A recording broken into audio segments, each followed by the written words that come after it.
Hello, coaches. Today I want to talk to you about candidation measures or candidation assignments. We're looking at Sherelle Allen's workbook because she's the first participant to go out of integrity in this area.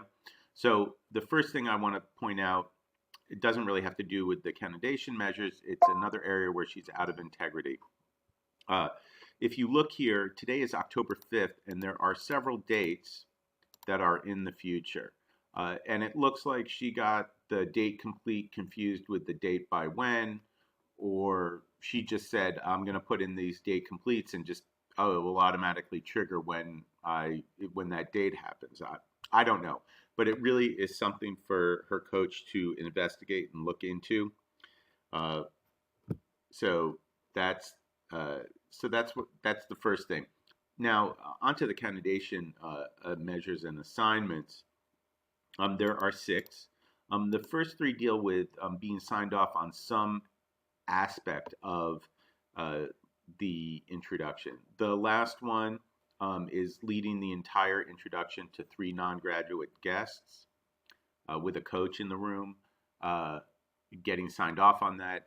In the past, we called that an ATL, or an approval to lead, or a mock. So if you know that from that context, that's what number three is. Center manager's alignment. That is getting the center manager, Katie's alignment for your participant to lead to three non-graduate guests to lead at a candidatable lead.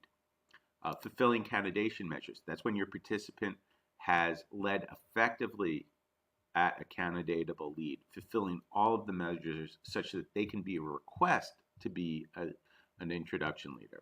And finally, candidated as an introduction leader.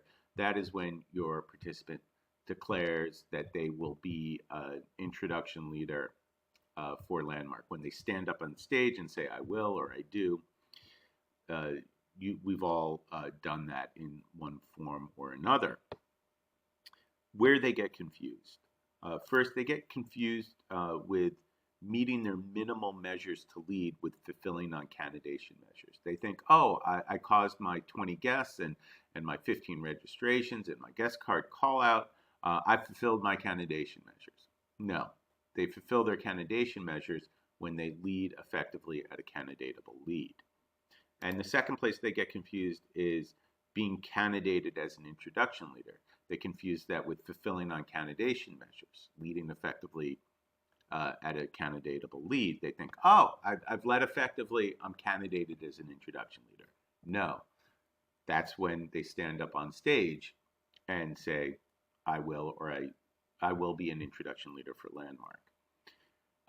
Another thing to note about these measures is that they're linear. 1, 2, 3, 4, 5, 6. You don't do 1 and then 3 and then 2 and then 4. You do 1 and then 2 and then 3 and then 4 and then 5 and then 6.